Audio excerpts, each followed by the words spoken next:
यहाँ जब कोई हादसा होता है तो हो जाती है, तो विक्टर भाई ही वहाँ से फिर उसको जलाने में, खिलाने में काम करते हैं। तमाम चीजों को आप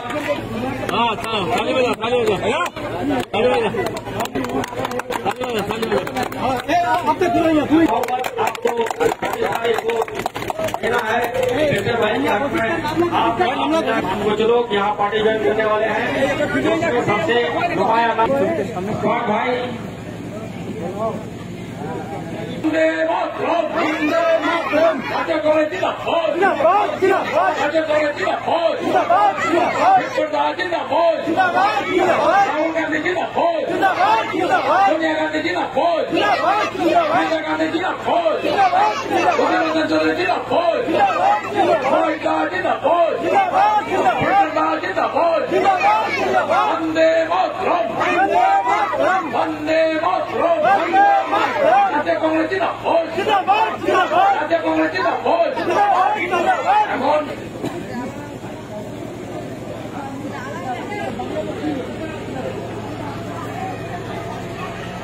मुझे एमएलए बनाया और एमएलए बनने के बाद सियासत में एक पैसे आज आप लोगों की मोहब्बत है कि मैं रायगंज लोकसभा का उम्मीदवार बन के आया हूं, जो कि इस्लामपुर सब डिवीजन में, जो हमारा सब डिवीजन है इस्लामपुर, उसमें पहली बार कोई उम्मीदवार एमपी के लिए लड़ने जा रहा है। तो ये आप लोगों की मोहब्बत है, कि आप लोगों का प्यार है और आप ही लोगों का ये हौसला है कि जिसके भरोसे हम लड़ाई के मैदान में कूद पड़े हैं। जैसा कि आप लोग जानते हैं कि मैं एक रमजान अली साहब जो इस इलाके के सियासी रहनुमा रहे, आप लोगों ने उनको भी इज्जत बख्शी, 4 बार वो एमएलए रहे। मैं ये भी देखा कि उनके मौत के बाद आप लोगों ने मेरे चचा जनाब हफीज आलम सहरानी साहब को भी आप लोगों ने इज्जत बख्शी, 3 बार उनको भी आप लोगों ने एमएलए बनाया, बंगाल के मिनिस्टर भी रहे। फिर 3 बार आप लोगों ने मुझे भी एमएलए बनाया।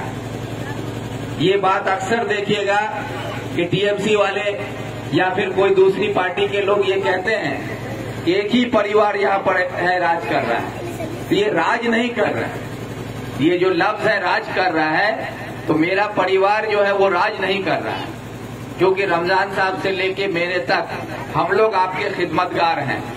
और अगर हमारे तरफ से खिदमत में कोई कमी रहती तो आप लोगों का ये प्यार आज हम लोगों को नहीं मिलता। हम लोग सियासी तौर पर इस इलाके की, मेरी माँ बहनों की, मेरे बड़े बुजुर्गों की और हमारे इन प्यारे बच्चों के मुस्तकबिल के लिए जो सियासी लड़ाई है, जो हमारा हक है, जो हमारा हकूक है, जिसके लिए हमको आवाज उठाने की जिम्मेदारी आप लोग देते हैं, वो आवाज को आपका होकर, आपकी ताकत बनकर, आपकी आवाज बनकर सरकार के सामने हम रखते हैं। और आप ही की मांग को लेकर इस इलाके की तरक्की के लिए हमेशा एक लड़ाई मुहिम हम चलाते रहते हैं, जिससे कि हमारे इलाके के नौजवानों को, हमारे इलाके की माँ बहनों को, हमारे इलाके के बच्चों को जो सरकारी चीजों का जो फायदा मिलना चाहिए वो आप तक सही तरीके से पहुंचे, ये कोशिश हमेशा हम करते हैं। और इसी का नतीजा है कि आज आप लोगों का ये प्यार देखकर बहुत सारे लोगों को यकीन नहीं होता है कि भाई विक्टर को लोग इतना क्यों प्यार करते हैं, माँ बहन इतना क्यों उसके लिए दुआ करती है। अभी से कई जगह पर ये हालत है कि ईद के बाद जो है चुनाव है 26 तारीख को, बहुत सारी माँ और बहुत सारी बहन ऐसी हैं इस इलाके में जो मेरे लिए ईद के बाद भी रोजा रखने के लिए तैयार है कि जब तक विक्टर का इलेक्शन खत्म नहीं होगा हम लोग रोजा जारी रखेंगे। तो ये जो मोहब्बत है, तो इस मोहब्बत का कर्ज हम आपका अदा नहीं कर सकते। आज जो भरोसा आप लोगों का मेरे ऊपर है, इस भरोसा के बदले में हम आपको कुछ नहीं दे सकते, लेकिन हमेशा एक कोशिश हम करते हैं कि जब भी इस इलाके में किसी पर भी कोई ऐसा कोई नाइंसाफी हो, जहां आपको लगे कि आप कमजोर हैं, आपको लगे कि आपके साथ ज्यादती हो रहा है, उस वक्त चाहे वो जुल्म करने वाला सरकार हो, चाहे पुलिस हो, चाहे प्रशासन हो, चाहे कोई नेता हो या कोई पार्टी हो, उस वक्त आपको लगता है कि आपको विक्टर की जरूरत है, आप आवाज देते हैं तो विक्टर आपकी ढाल बन के, आपकी ताकत बन के आपके साथ खड़ा हो जाता है। ये कोशिश हम हमेशा करते हैं। और एक नेता, आज हम एमएलए बन थे, अब आप लोग की दुआ से कल अगर हम एमपी बन जाते हैं इंशाल्लाह, तो कोई भी नेता, चाहे वो एमएलए हो चाहे वो एमपी हो, किसी के घर में खाना पका के नहीं दे सकता। सुरजापुरी भाषा बोलते ना, भात राने नहीं दो भाषा। तो कोई भी नेता तोड़ खोरत भात राने नहीं दीबे, भात तोके रनवा होबे और तोको खवा होबे और मी उसले मोको खेलवा होबे। भात रनवार काम तोड़े, भात राने कोई नेता नहीं दीबे। लेकिन नेता का काम क्या है कि मेहनत मजदूरी करके अपना रोजगार से जो भी आदमी घर में लाके खाना पका के मेरी माँ बहन बनाए, तो वो चैन से पका के खाना खा के चैन की नींद सो सके, ये उसका हक है। उसको कोई परेशान नहीं कर सके, ये देखना एक नेता का काम है। कि रात के अंधेरे में पुलिस आके आपको बिना वजह परेशान नहीं करे, ये देखना एक नेता का काम है। आपके गांव में, समाज में किसी के साथ कोई जुल्म हो रहा हो, उसके साथ कानूनन कोई नाइंसाफी हो रहा हो, तो आपको इंसाफ दिलाना ये नेता का काम है। आपकी तरक्की में कहां पर रुकावट आ रहा है, उस रुकावट को दूर करना नेता का काम है।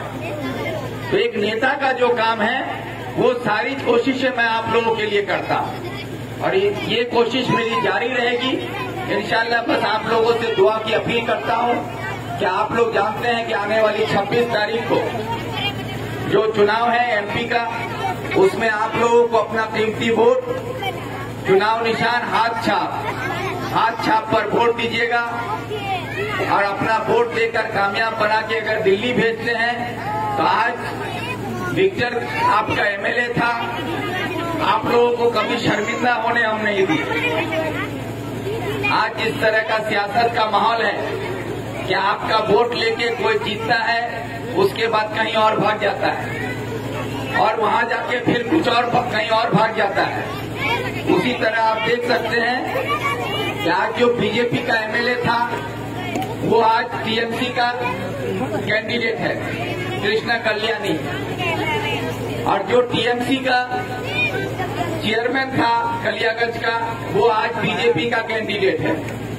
तो सुरजापुरी भाषा আমরা বলছি না, মোর বেটা তোর বেটির সাথে, তোর বেটা মোর বেটির সাথে বিয়া হলে আমরা কি করছি, গোলটা গোলটি, ওরা কি বলছে, গোলটা বলছি না, সুরজাপুরি ভাষা তো ওরা গোলটা গোলটি। अभी तृणमूल और बीजेपी मिले गोल्टा गोल्टी खेलছে। तृणमूलेर बेटा बीजेपीर कैंडिडेट, बीजेपीर बेटा तृणमूलेर कैंडिडेट, और मोदी और ममता हो गए समधन और समधी, समधन समधी हो गए। वाला बुझो पड़ो खाली तो बजा जिसको, तो समधी और समधन हो गए। समधी समधन मिले देश और बंगाल सबला लूटे खाचे। এই সমধি সন্ধানের চক্করতার না পর তোমরা ভাবছিস कि ममता बनर्जी বলছে कि मैं 500 টাকা দিচ্ছি লক্ষ্মী ভান্ডার, अभी ওরা বলছে 1000 টাকা হয়ে গেল, फिर बोलिए कि ওরা আরো 200 টাকা बढ़ाए तुम, इला बोले तुम सब अपना वोट मकसद बंद करे रखे। लेकिन राहुल गांधी की बोलिए এটা তোমরা জানি, राहुल गांधी 5টা ন্যায়ের बात बोलिए, 5টা ন্যায় আছে, যুব ন্যায়, नारी न्याय, नारी और महिला, महिला न्याय, कृषक न्याय, किसानेर तने एक न्याय व्यवस्था, मजदूरेर तने एक न्याय व्यवस्था, और एक हिंदुस्तानेर जत्ता लोक छे ओर अंशीदारी न्याय व्यवस्था। 5टा न्यायर मध्य वह की बोलिए कि हिंदुस्तान की हर औरत को अगर कांग्रेस का सरकार बनता है, तो हर औरत को 1 लाख रुपया साल में दिया जाएगा।